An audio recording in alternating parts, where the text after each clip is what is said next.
Good morning students. Myself Dr. Harshita Rathore, assistant professor psychology. कल हम बात कर रहे थे आत्म नियमन और आत्म संयम या आत्म नियंत्रण की, और इसी चैप्टर के दौरान हमने पहले बताया कि आत्म क्या होता है, सेल्फ क्या होता है, और उसके बाद हम बताना चाहेंगे कि सेल्फ कंट्रोल और सेल्फ रेगुलेशन जो है वो क्या होता है और क्यों इम्पॉर्टेंट है। आपने देखा होगा कि लाइफ में कुछ लोग काफ़ी सफल होते हैं और कुछ लोग टैलेंट होने के बाद भी, स्किल्ड होने के बाद भी सफलता की उन ऊंचाइयों को प्राप्त नहीं कर पाते हैं। आपने अपनी क्लास में भी इस तरीके के बच्चे देखे होंगे कि कई बच्चे, हालांकि उनका दिमाग इतना नहीं होता या उनकी आईक्यू लेवल इतना स्ट्रांग नहीं होता, फिर भी वो बहुत अच्छा स्कोर करते हैं।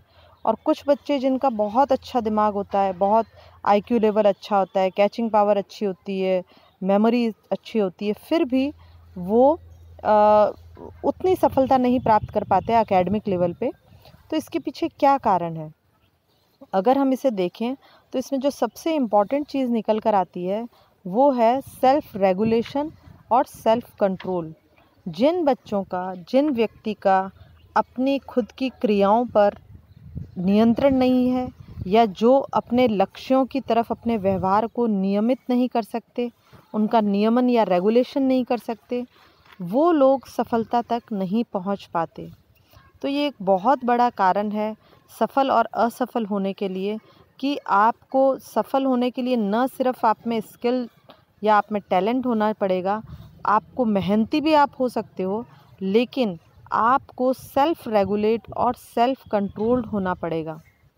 कल भी ये चीज़ हमने लेक्चर में बताई थी कि यदि एक कोई बहुत मोटा व्यक्ति है, ओबीज है, बहुत ज़्यादा हेल्थ उसकी ज़्यादा है, और ऐसे में यदि वो कई चीज़ें लाइफ में करना चाहता है लेकिन अपने मोटापे की वजह से नहीं कर पाता, तो उसका जो सबसे मेन एम होगा वो होगा अपने वज़न को कम करना।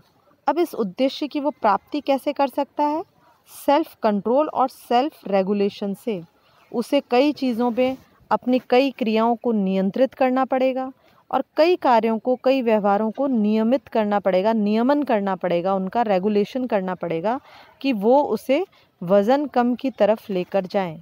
एक्सरसाइज पे ध्यान देना पड़ेगा, खाने पे कंट्रोल करना पड़ेगा, रेगुलर एक्सरसाइज करनी पड़ेगी।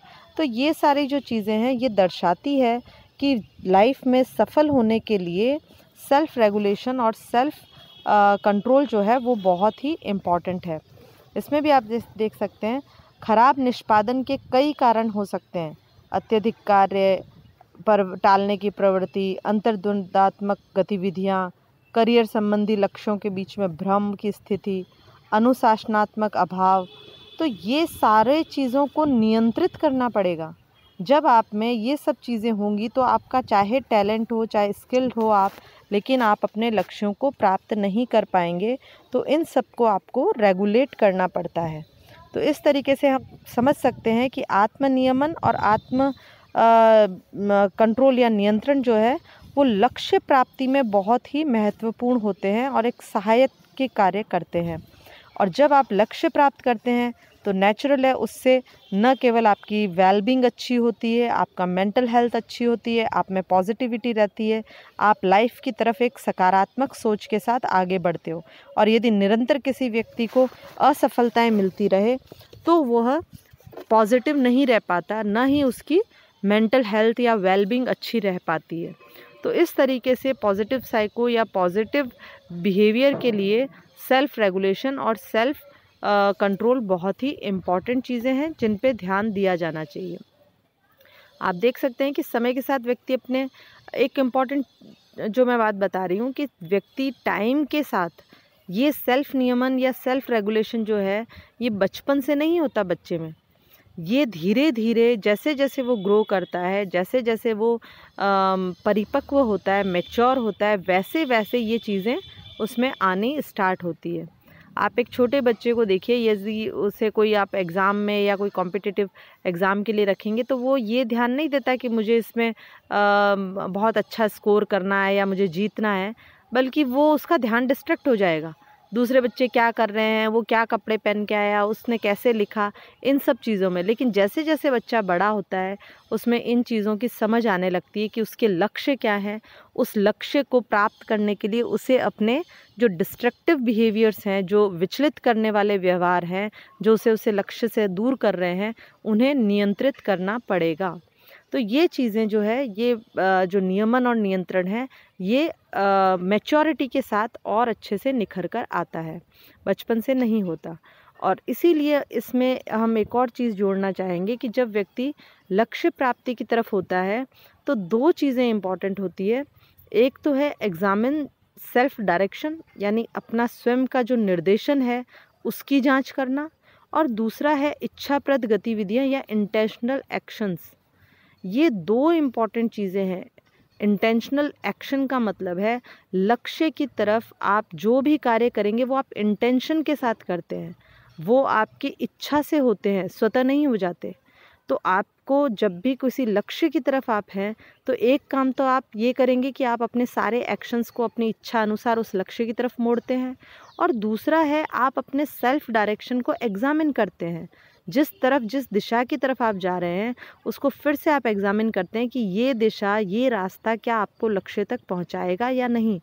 तो ये बहुत ही इम्पॉर्टेंट चीज़ हो जाती है लक्ष्य प्राप्त करने के लिए। और इस तरीके से आप अपने जीवन को नियंत्रित करते हुए, अपने व्यवहार को परिवर्तित करते हुए लक्ष्य तक पहुंचते हैं। और ये आपको न केवल, जैसा मैंने बताया कि ग्रोथ जो है वो आपको नियमन और नियंत्रण में सहायता करती है, और साथ ही ये वाइस वर्सा है। जब आप अपने व्यवहार को नियमित और नियंत्रित करते हैं तो वो अपने आप में एक सेल्फ ग्रोथ का तरीका है। तो कहने का मतलब दोनों वाइस वर्सा है। ग्रोथ से आपका सेल्फ कंट्रोल और नियमन आता है, और सेल्फ कंट्रोल और नियमन जब आप करते हैं तो उससे आपकी सेल्फ ग्रोथ होती है। आपके विचार, भावनाओं, आपके व्यवहारों पे आप स्वयं नियंत्रण करना सीखते हैं, और इसे ही हम सेल्फ ग्रोथ कहते हैं।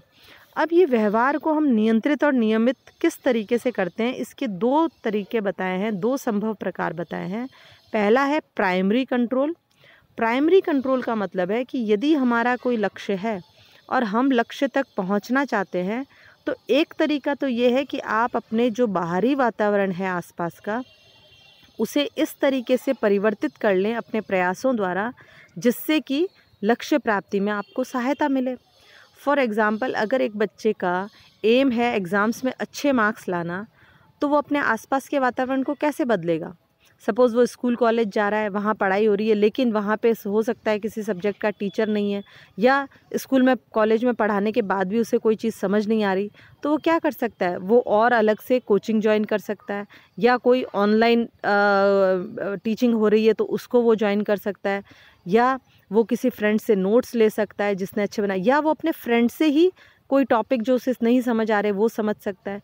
तो इस तरीके से वो अपने आसपास के वातावरण को इस तरीके का बनाने की कोशिश करता है जिससे उसे अपने लक्ष्य तक, यानी कि जो हायर मार्क्स लाने हैं एग्ज़ाम में, उस तक पहुंचने में सहायता मिले। तो एक तरीका, इसे हम बोलते हैं प्राइमरी कंट्रोल। और दूसरा जो तरीका है सेकेंडरी कंट्रोल का, उसमें व्यक्ति स्वयं में वो परिवर्तन लाता है जिससे कि वो बाहरी वातावरण के अनुकूल हो जाए। जैसे यदि व्यक्ति को, बच्चे को लगता है कि यार मैं इंटेलिजेंट हूँ, मेरे में दिमाग भी है, चीज़ें जब मैं पढ़ता हूँ समझ भी आता है, लेकिन प्रॉब्लम क्या है कि वो टाइम देता नहीं है, वो रेगुलर स्टडीज़ करता नहीं है, बहुत सारा पेंडिंग वर्क रख लेता है। रेगुलर वो जो हर दिन 2 या 4 घंटे 5 घंटे पढ़ना चाहिए वो ना करके वो 15-20 दिन बाद एक दिन बैठता है और 10-10 घंटे पढ़ता है। तो वो अपने इसको स्वयं को परिवर्तित करके, अपने व्यवहार को नियंत्रित और नियमित करके वो अपने लक्ष्य को प्राप्त कर सकता है। अर्थात वो अपने आप को रेगुलर कर ले, अपना एक टाइम टेबल शेड्यूल बना ले, उस टाइम टेबल शेड्यूल पे स्ट्रिक्ट रहे और उसे फॉलो करता रहे, तो एग्ज़ाम से पहले जैसे वो चाहता है उसका कोर्स भी कंप्लीट हो सकता है। और उस कोर्स के साथ उसने अगर रिवीजन के लिए भी टाइम दे रखा है 5 दिन 4 दिन, तो वो भी उसे मिल सकते हैं, वो उसमें अलग से रिवाइज़ भी कर सकता है। तो इस तरीके से वो अपने स्वयं को परिवर्तित करके अपने लक्ष्य की प्राप्ति कर सकता है। तो ये 2 तरीके हैं व्यवहार को नियमित नियंत्रित करने के, एक तो सिचुएशन पे कंट्रोल करके और एक स्वयं पे कंट्रोल करके। तो इस तरीके से हम जो बता रहे हैं कि व्यक्ति अपने वातावरण, अपने आप को परिवर्तित करके और अपने जीवन में जो घटनाएं घटित हो रही है उनके प्रति निष्क्रिय होने से बच सकता है। निष्क्रिय होने से मतलब एक इंसान ये सोच कर बैठ जाता है मेरी लाइफ में तो यही लिखा है, यही होगा, मैं तो कुछ नहीं बदल सकता। इसे बोलते हैं एक इनएक्टिव पर्सन, या हम इसे कह सकते हैं सेल्फ हेल्पलेसनेस। वो आत्म असहायता की परिस्थिति में स्वयं को पाता है। वो सोचता है मेरा कुछ हो ही नहीं सकता, मैं लाइफ में कभी ऊपर उठ ही नहीं सकता। लेकिन आप देखिए आजकल तो कितने एग्जाम्पल आपको मिलेंगे। कई जो काम करने वाले, रिक्शा चलाने वाले का बेटा RS IAS ऑफिसर बन गया, मजदूरी करने वाले का बच्चा बन गया, अकेली सिंगल पेरेंट जो मदर है, जो घरों में काम करती है, उसका बेटा IAS बन गया। तो ये कैसे हुआ? ये सेल्फ रेगुलेशन और सेल्फ कंट्रोल का नतीजा है। अगर वो भी ये सोच लेता कि मेरी किस्मत में, मेरे जीवन में तो यही लिखा है, कुछ नहीं हो सकता, तो फिर वो कैसा होता? जीवन में जो घटनाएं घटित हो रही है उसके प्रति वो एक निष्क्रिय एटीट्यूड रखता और उस निष्क्रियता से वो बाहर नहीं निकल सकता था। तो इसलिए सेल्फ रेगुलेशन और सेल्फ कंट्रोल जो है वो आपको निष्क्रियता से बचाता है और जीवन की दिशा को परिवर्तित कर सक्रिय, उसमें जीवन की दिशा को परिवर्तित करने में सक्रिय भूमिका निभाता है। तो इस तरीके से आप देख सकते हैं कि आत्मनियमन और जो कंट्रोल है, सेल्फ कंट्रोल जो है, वो आपको लाइफ में ऊंचाइयों तक लेकर जा सकते हैं। लेकिन अब तक जितनी भी इनमें स्टडीज़ हुई हैं वो इसकी तरफ नहीं है। अभी तक जितनी भी सेल्फ कंट्रोल, सेल्फ रेगुलेशन पे स्टडीज़ हुई हैं वो मोस्टली नेगेटिव साइड पे हैं। अर्थात कोई व्यक्ति जो असफल हुए हैं उनमें असफलता के क्या कारण रहे उनको जांचने में, उनको पता लगाने में ज़्यादा स्टडीज़ हुई हैं, ना कि जो व्यक्ति लाइफ में सफल हुए हैं उनके लाइफ में क्या चीज़ रहा उसके ऊपर स्टडीज़ कम हुई हैं। तो ये एक इसकी बड़ी दुखद स्थिति कह सकते हैं, या हम कह सकते हैं कि इसमें अभी बहुत स्कोप है कि इस तरफ स्टडीज़ होनी चाहिए कि व्यक्ति सफल किस तरीके से होता है, सफलता के लिए क्या क्या सेल्फ रेगुलेशन और सेल्फ कंट्रोल के नियम होने चाहिए, सिद्धांत होने चाहिए, उन पे हम कई चीज़ें निकाल सकते हैं।